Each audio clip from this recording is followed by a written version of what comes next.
Hello, Digimon fans! Well, just like I mentioned in the last video, we'll be talking about attacking related effects today. Well, it's in conjunction with the launch of the new set, EX7 Digimon Liberator! And it also just so happens that BT60 is launching in the English version this week. So they also have an attacking related effect called Collision. Yeah, so I mean, what better time than to take this opportunity and go through all our attacking related keywords. Well, we have 12 attacking related keywords in the game so far. Some trigger attacks, some are triggered by attacks, and some only come in during or after the battle. I'll try to group them up by timing so it'll be easier for you to understand. Okay, so they aren't the most creative names, but I hope it makes it easier to remember. The only effect I don't know how to categorize is Rush. Well, in that case, let's start with it. Rush is a persistent type effect. I'm sure you're all familiar with the rule that says Digimon cannot attack during the turn they are played. Yeah, some people casually give it names like summoning sickness and treat it like a condition that can be removed, but no, it's not. It's a rule. And Rush is an effect that suppresses the rule while it is present. Simple as that. So if you play a Digimon with Rush, you can attack with it on the same turn.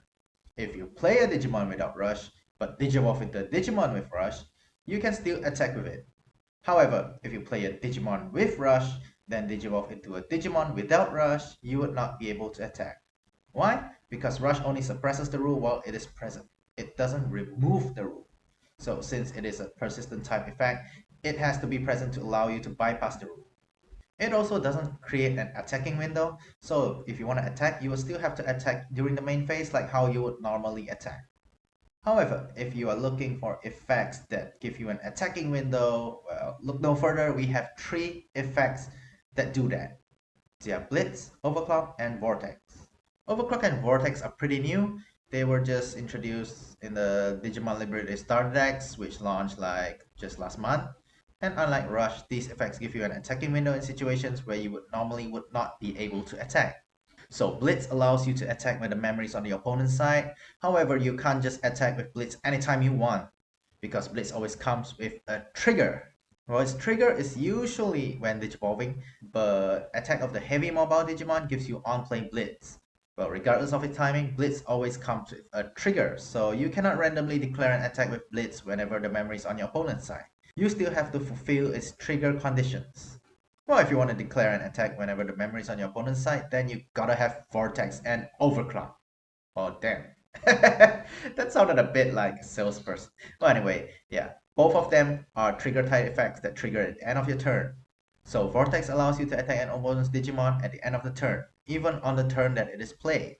Meanwhile, Overclock allows you to attack the player without suspending at the end of your turn, although you need to sacrifice a token or Digimon for that. So, what happens if you have two Digimon with Vortex or Overclock? Would you be able to attack twice? Well, the answer is no. When it is the end of your turn, you activate Vortex or Overclock on one of the Digimon and declare an attack with it. But before you battle, you have to resolve all pending effects, which means the second Digimon with Vortex will activate, but since you cannot declare an attack during an ongoing attack, the second Vortex does nothing. And after all pending effects have been resolved, the attacking procedure will go on. The same situation applies if you manage to trigger another Blitz within an attack. So, one of such situations is when you have a Takato and a Graumon with X antibody in its Digivolution cards. Takato's effect is an immediate type effect, so it allows your Digimon to gain when Digivolving Blitz for the turn. You Digivolve your Graumon into Megalograumon, and it gains when Digivolving Blitz from Takato. Then you activate Blitz to attack. This will trigger X antibody and allow you to digivolve into a Megalograumon X, which then triggers Blitz again, since Blitz from Takato can be carried over. That said, since you cannot declare an attack or another attack is ongoing, the second Blitz just does nothing. Another common mistake involves an attacking related effect and another effect that triggers on the same timing. For example, you have an SD18 Galemon with an SD9 Wormmon in his Digivolution cards.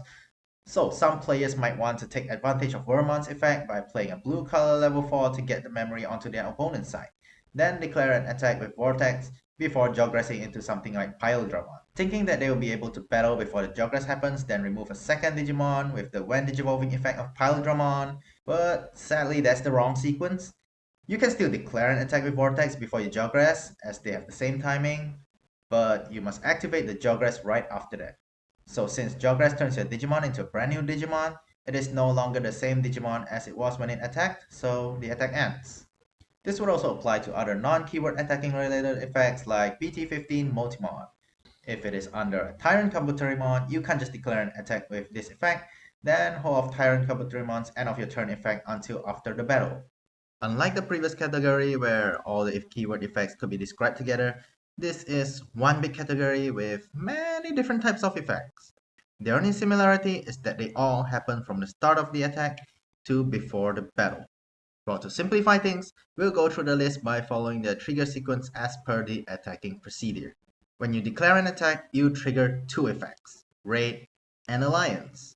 Both of these are trigger effects that trigger when Digimon with these effects attack, which means they basically have the same timing as when attacking effects. So if your Digimon only gains these effects as a result of your when attacking effects, then they won't trigger. Although if your Digimon has multiple instances of Raid or Alliance, they will all trigger and you will be able to activate them one by one. Raid is a bit more straightforward. It allows you to redirect your attack to your opponent's unsuspended Digimon with the highest DP. So you can attack Digimon such as Venusmon, even though its effect says it cannot be attacked by Digimon with a security attack keyword. This is because Raid actually redirects your attack, which means you aren't declaring an attack with Venusmon as your target, hence it doesn't count as attacking Venusmon. So what about Digimon that are not affected by effects like Magnamon X? Can you raid it since it's not affected by effects? Well, thankfully you can, because raid affects your own Digimon, not the target it redirects its attack to. As for Alliance, it is an effect which allows you to suspend another of your Digimon to gain its DP and security attack +1 until the attack ends.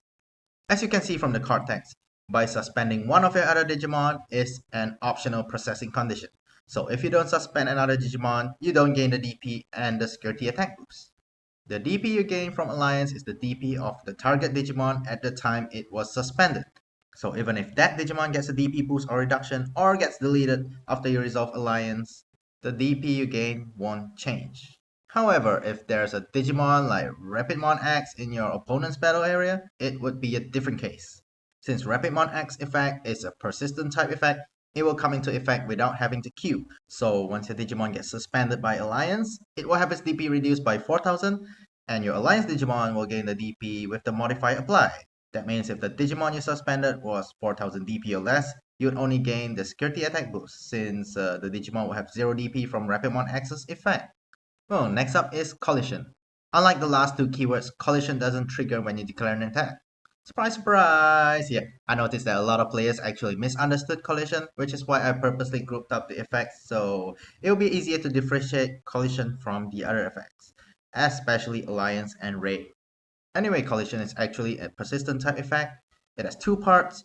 The first part grants all your opponent's Digimon blocker, while the second part forces your opponent's block. The first part affects opponent's Digimon, which means Digimon which aren't affected by opponent's effects would not gain blocker from Collision. However, the second part actually targets the player, so even if you have a blocker that isn't affected by your opponent's effects like Magnamon X, you would still have to block with it if it is the only Digimon in the battle area. That's it. The most common question for Collision is its timing. When should the Digimon with Collision come in for it to be able to work? The most common answer I've seen is that as long as it comes in before block timing. I mean, technically, yes, that is when it has the most impact, but Collision is actually active throughout the attack. So if you trigger an effect that deletes blockers anytime before the block timing, having Collision around would allow you to delete one of your opponent's Digimon. Also, because Collision is a persistent type effect, it has to be there during block timing if you want your opponent to block. If it was present in the earlier part of the attack but somehow got removed along the way and is not present during the block timing, your opponent would not need to declare a block. And that leads us to our last effect in this category, Blocker. Just like Collision, Blocker is a persistent type effect and can block in block timing as long as it appears in the battle area by block timing. I've actually gone through the specifics of Blocker in one of my previous videos, so I won't be covering further in this video. And now we shall look at battle-related effects. First, we shall talk about effects that affect the battle, like jamming and the new effect introduced in EX7, Ice Clad. It's a pretty cool name, really. Jamming allows you to survive battles against your opponent's Skirty Digimon, so you can hit the Skirty in peace when you attack your opponent with a low DP Digimon. Well, not exactly considering the fact that it can still be deleted by Skirty effects, but at least you won't have to worry about Skirty Digimon. So, similarly to jamming, Ice Clad also gives low DP Digimon an advantage. But unlike jamming, it specifically affects battles that are not against Skirty Digimon. So it's kinda like the opposite here. The advantage of having Ice Clad is that instead of comparing both Digimon's DP in battles, you will be comparing the number of Digivolution cards instead. So for example, your opponent has a suspended Volcanic Dramon without Digivolution cards, and you have a Yuki Agumon with a Digitama in its Digivolution cards. Under normal circumstances, Yuki Agumon would get deleted in battle, but with Ice Clad, the Yuki Agumon would win the battle instead. Pretty straightforward, huh? So what if both Digimon actually have the same amount of Digivolution cards? Would they end up having to compare DP as a tiebreaker? Well, actually based on the card text of Ice Clad, both Digimon will get deleted because you don't compare DP. And finally, we have Piercing and Retaliation. Both are effects that are affected by the result of the battle. The card text of Piercing says when this Digimon attacks and deletes an opponent's Digimon and survives the battle, it performs any security checks it normally would. So, in order to activate Piercing, you need to fulfill 3 conditions. 1. You need to be attacking. 2. You need to delete the opponent's Digimon in battle. 3. You need to survive the battle. Well, number 3 is actually pretty logical since you won't be able to perform a security check if your Digimon got deleted anyway. Keeping those 3 conditions in mind, let's look at several situations where players often get confused about. Let's say your Digimon has Piercing and Evade, and attacks another Digimon with the same DP. Will Piercing activate? Well, Evade will prevent it from being deleted in battle, so that means you have fulfilled the 3 conditions above and will be able to perform a security check. Well, what if your Digimon attacks the opponent's Digimon which has Evade? Evade will prevent the deletion, so since you did not fulfill the condition of deleting your opponent's Digimon in battle, there will be no Piercing. Well, what if your Digimon with Piercing has a when attacking effect that deletes the opponent's Digimon? Since your opponent's Digimon did not get deleted in battle, Piercing will not activate. Well, what if you win the battle against a Skirty Digimon? Okay, okay, that is a little ridiculous. But yeah, I mean, some people might ask that. Well, because, would you be able to pierce the Skirty further? Well, actually, no, because it says opponent's Digimon. Skirty Digimon are not considered Digimon because they are security Digimon. It's a whole category of its own. And if your opponent has no security cards, would Piercing win you the game? Well, the answer is no, because the card text of Piercing explicitly says perform any security checks it normally would. It doesn't give you an extra attacking attempt, but only lets you perform security checks. So since there's no more security, nothing happens. It's just like when your opponent has 1 security left and a Digimon without any security attack modifiers will do no less damage than one with maybe security attack plus 3. And finally, what happens if your opponent has a Power Pokemon in their battle area, which de-digivolves your Piercing Digimon? Well, this is a tricky one. But in this situation, when your Digimon deletes the opponent's Digimon in battle, you trigger 2 effects, Piercing and Power Pokemons effect. So with turn player priority, you activate Piercing first. But activating Piercing doesn't mean that you will perform the security check straight away. The same rule will always apply. You have to resolve all effects before the security check happens. So this delay in resolving Piercing is called Horyu Shori, which can be translated to pending process. So your Digimon will get de-digivolved first and the check will happen after that. The same concept would also apply in the situation where you're facing a Digimon with retaliation. The card text of retaliation says when this Digimon is deleted after losing a battle, delete the Digimon it was battling. So basically, it just deletes the Digimon that deleted it in battle. Pretty straightforward here.